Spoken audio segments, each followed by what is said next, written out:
Ce que j'ai fait pour mon challenge cette semaine, j'ai tradé en S15.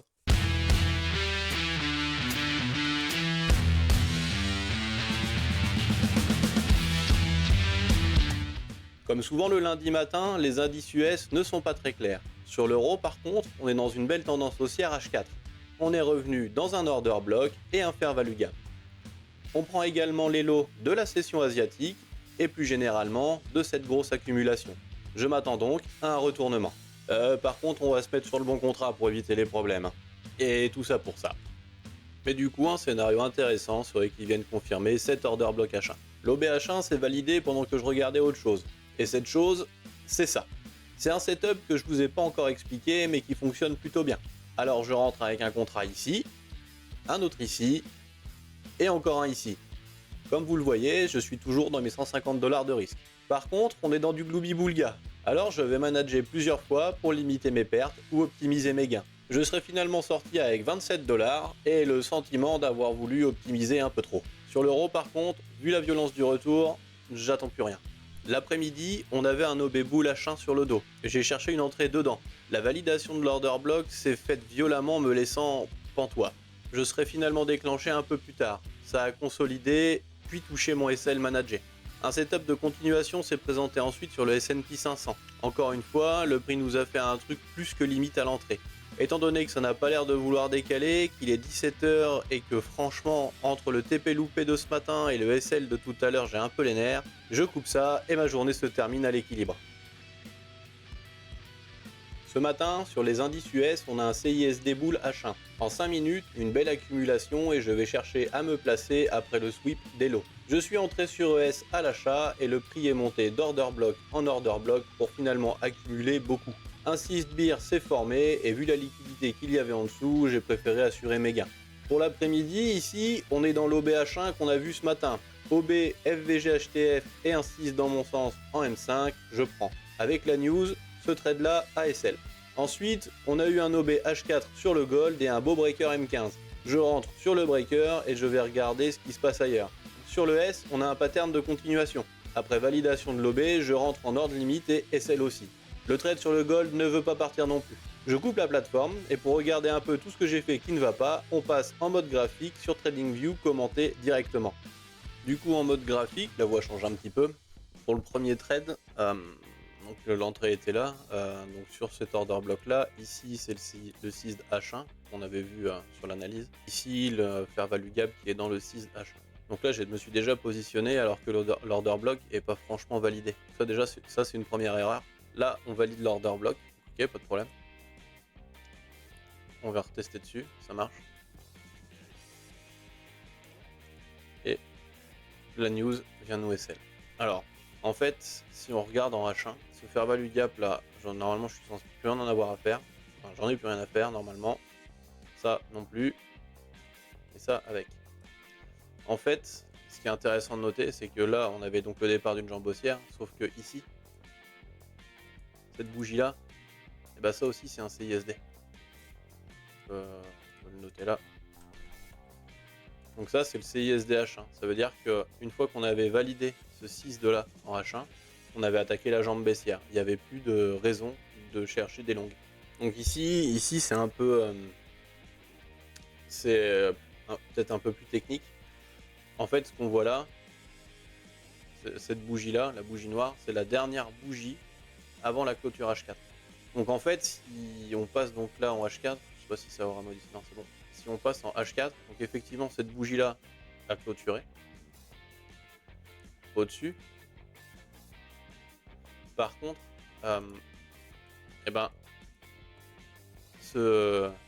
cet order block là, même s'il est valide, lui il s'est formé pendant la bougie H4 précédente. Ce qui veut dire que l'order block sur la dernière bougie H4 là, il n'était pas validé encore. Donc c'est la mèche de cette bougie, ok, ça marche. Mais si vous voulez, ça c'est ce genre de pattern en fait qu'on regarde souvent en M5. C'est pour se dire qu'il n'y a plus de problème pour continuer le mouvement. C'est quand le mouvement après, après si vous voulez la validation de cette bougie, la clôture de cette bougie là, la bougie suivante vient chercher en dessous la liquidité de la bougie précédente et repart. Et en fait, c'est ça que j'aurais dû faire. Au moins attendre que ça revienne dans l'order block en M15. Donc là, ça devrait revenir dans l'order block pour refaire une manipulation. Bon là, du coup, il l'a refait. Pour refaire une manipulation pour ensuite aller chercher mes 2R. Donc là, cette entrée-là était pas bonne. Et la bonne entrée, c'était celle-ci. Je vais enlever l'aimant. Là, on est bien revenu dans l'order block.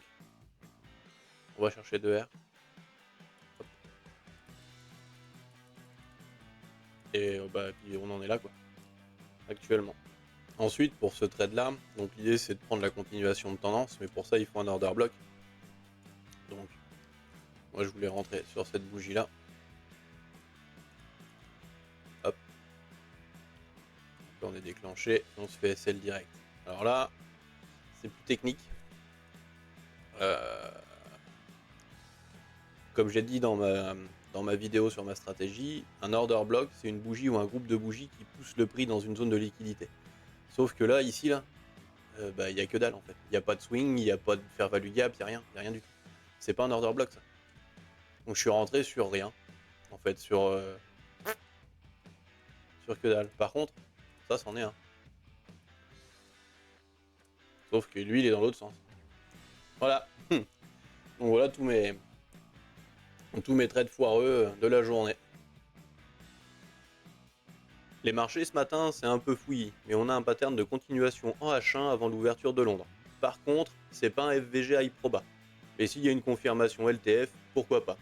Je rentre, ça accumule, je cherche une sortie. J'ai pas perdu d'argent sur ce coup-là. Un scénario intéressant sur ES serait la validation de ce 6 d'H1, et ça créerait une SMT avec le NAS. À 11h, les SMT sont validés et le CISD H1 aussi. Un peu trop. Pendant la pause déjeuner, le prix est gentiment revenu dans l'OB et a validé un CISD M5 avec la news de 13h30. On pouvait donc entrer au retest du CISD H1 ou sur l'OB propulsion en venant chercher soit 2R, soit le TP du premier trade. Quelques minutes après l'ouverture US, j'entre juste avant la clôture de la bougie. Comme on était dans un OB propulsion, ça restait logique. Je mets le stop sous cette mèche. Du coup, je tente l'entrée sur l'OB propulsion avec le stop en dessous. Et celle aussi. Il me reste 40$, j'ai donc tenté du 15 secondes. Comme j'ai pris un paquet de trades, je vais pas les commenter et je vous laisse regarder le spectacle.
Finalement, c'est pas si mal. J'ai perdu que 20$ en 15 secondes et j'ai pu voir un tas de trucs. Vendredi, je m'étais mis dans la tête de faire du S15. C'est ce que j'ai fait, mais je vous mets juste le résultat. 300$, mais j'ai appris des trucs. Ça, c'est le graphe en S15, bien dézoomé. Vous remarquez rien? Et si je fais ça? On est dans une structure M5 haussière. Les lignes vertes, c'est des order blocks issus d'AMD. Les flèches vertes, c'est les bougies qui les retestent. Et la ligne violette tout en haut, c'est le haut de la structure H1. J'aurais pu donc entrer sur tous les retests. Et côté beer, c'est pareil. J'ai mis les positions pour que ce soit plus clair. On est allé jusqu'au retest de l'OB M5 avant de repartir. Du coup, on en vient à la suite. La configuration que je prends d'habitude s'est formée à ce moment-là, et elle était juste là, et elle a encore marché.